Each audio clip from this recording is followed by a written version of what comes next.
Listen to me. All right. I know. Yeah. The sun was dipping Right, no, but yeah. behind the So, rooftops of Woodley. is there anything now that could Suburban hurt us? patch of Do Stockport. you understand what I mean, though? Life Yeah. moved slowly. The sun was dipping behind the rooftops of Woodley, a suburban patch of Stockport where life moved slowly and predictably. The day had passed like any other. Parents cooking dinner, children finishing homework, streetlights flickering on. It was the kind of quiet evening where nothing sinister was expected. But behind one door on a sleepy residential street, something far darker was waiting. A 16-year-old boy, bright, social, and just beginning to explore the world on his own, stepped out of his house that evening with no sense of the horror that lay ahead. He had been invited to a meeting, an exchange of some kind. Perhaps he was nervous, perhaps curious, but there was no reason for alarm. Not yet. The house he approached was unremarkable. No signs of violence, no warning, but inside, Gilson Martins waited, not with words or open hands, but with a sealed bottle in his grip. Its contents were lethal.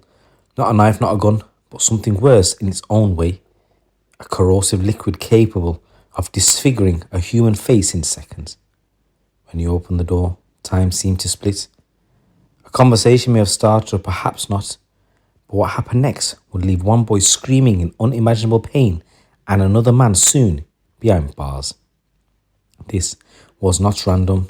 It was not a scuffle gone wrong. This was an ambush.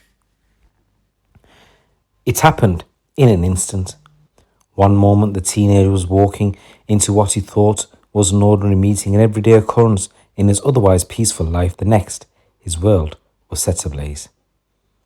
Gilson Martins, standing at the door, didn't waste a second. With a sudden ruthless motion, he raised a bottle in his hand, its contents a silent, deadly promise, and without hesitation, he threw it at the teenager's face. There was no warning, no confrontation, just the swift hiss of the acid, the unmistakable sound of destruction as it made contact with the boy's skin. The bottle burst open, splashing the corrosive liquid in all directions. The teenager's body went into shock as the acid scorched his skin.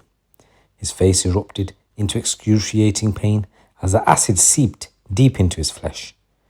His immediate instinct was to scream, but even that became a struggle as the acid hit his eyes, his mouth and his nostrils.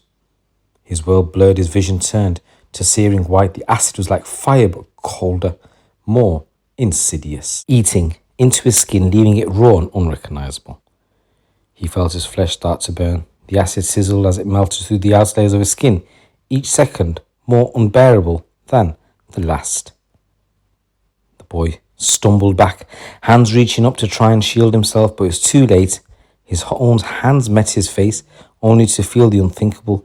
Skin disintegrating beneath his fingertips, tissue breaking down before his very touch. His screams were raw, desperate plea for help, but it was as if the world had frozen around him. The burning sensation was beyond anything he could ever have imagined. It was as though his very identity was being erased, leaving only pain and horror in its place. And all the while Martin stood there watching with cold detachment as the boy suffered. There was no mercy, no hesitation, just a cruel, calculated act of violence. The teenager, now falling to his knees, felt his body give way under the intense pain. His vision blurred completely as his eyelids began to swell shut. The world around him was nothing but pain and darkness. He couldn't see, he couldn't breathe properly. His existence was consumed by the excruciating pain on his body. Seconds felt like hours. Finally, someone heard his cries. Neighbours rushed to the door, their faces horrified as they saw the boy crumpled to the floor, his body trembling, his hand still pressed against his face in an instinctive attempt to stop the torment. The acid had already begun to eat away at the delicate tissue of his eyes. His face, once a picture of youth, was now disfigured, unrecognisable. His skin was no longer the same. The paramedics arrived soon after, their faces grim as they took in the horror before them.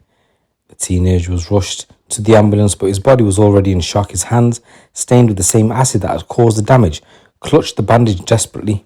But the physical agony was only the beginning. The emotional and psychological trauma would follow. The ambulance rushed him to the nearest hospital where doctors scrambled to assess the severity of his injuries. His burns were extensive, but the most concerning was the damage to his eyes. As the boy was whisked away to intensive care unit, there was little to do but hope. Hope that the surgeons could stop the acid from spreading further. Hope that somehow the boy would survive this barbaric assault. But the truth was that no one could predict the extent of the damage. The teenager was now fighting not just for his life, but for his future. The life he once knew, the face he once looked at in the mirror was gone. The scars, both physical and emotional, would follow him for the rest of his life. The hospital room was sterile, its walls quiet except for the occasional beeping of monitors. But inside the atmosphere was thick with tension. The teenager, once a vibrant, carefree boy, now lay motionless on the bed, in bandages, the remnants of his youth barely visible beneath the wrapping.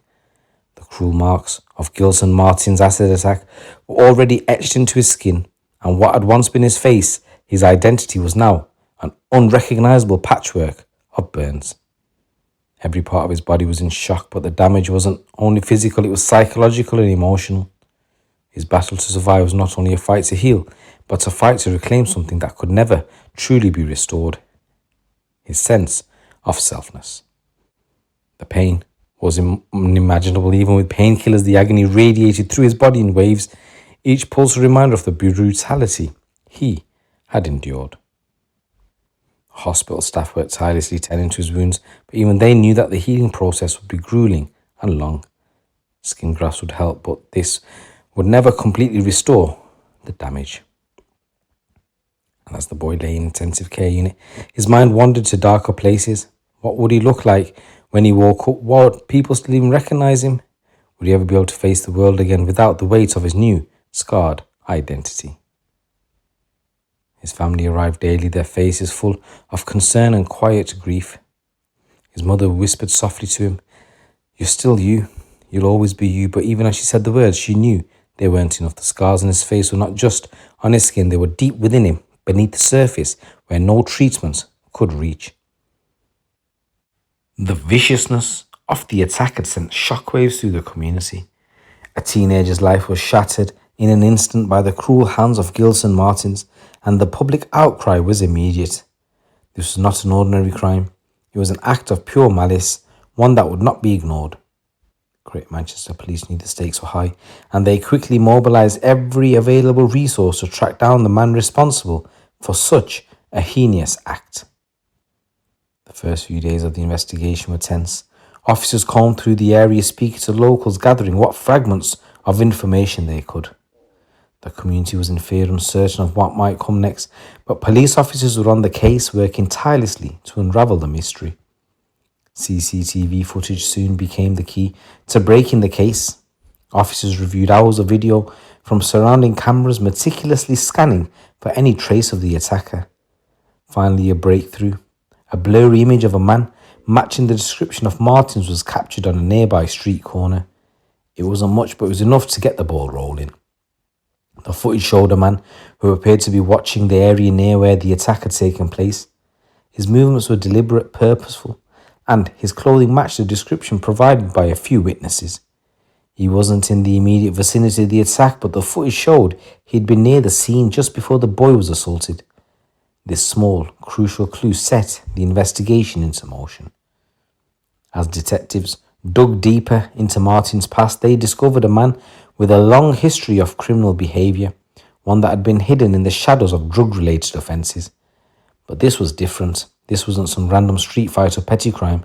This was a man who had intentionally targeted a vulnerable teenager and subjected him to an act of pure, unprovoked violence. The police began to connect the dots. Martins had been in trouble before, but nothing like this. He had used violence to get what he wanted, but nothing could explain the cold calculation of this attack. What could drive a man to throw acid in a teenager's face? What kind of hatred or malice could fuel such cruelty? Days passed, but the police were relentless. They found the address where Martins lived in Rochdale and began to watch the property closely. Surveillance teams were dispatched, and soon intelligence gathered from the area began to paint a clearer picture of Martin's whereabouts. But still he was nowhere to be found. He had vanished. The investigation took a darker turn when police learned of Martin's attempts to intimidate a potential witness to the crime. In a cowardly move, Martins had broken into the home of someone who had seen him in the area near the attack. His message was clear: silence anyone who might help the police. This act of aggression pushed the police into overdrive, and they knew this wasn't about the attack anymore. It was about catching a man who thought he could evade justice through threats and intimidation. On the morning of April the 10th, 2025, the police closed in on their target. The combination of old-fashioned detective work and modern technology, they traced Martins to a residence. A rapid response unit moved in surrounding his home in a coordinated, decisive operation. This was, his time for hiding was over. Gilson Martin was arrested without incident. As officers took him into custody, his demeanour was cold, detached, almost as though he was unaffected by the gravity of his crimes. But the evidence against him was overwhelming. CCTV footage, eyewitness accounts, and the connections to his violent past painted a damning picture. There was no escape for him now. As he was led into a police car, the weight of the situation began to settle on his shoulders. He was no longer a shadow in the night. The community had been waiting for this moment, waiting for justice to be served. So the case went to trial, and the courtroom was a stark, imposing space, a place where justice would be meted down, but also where emotions and stories would be laid bare. It was here, amidst the weight of legal proceedings and the cold echoes of gravel strikes, that Gilson Martins would face the consequences of his actions. The brutal attack on the teenager had left its mark on the community, but it was now time for the law to decide his fate. Martin's trial began on a cold day in early May 2025, and it did not take long for the full extent of his crime to unfold before the court.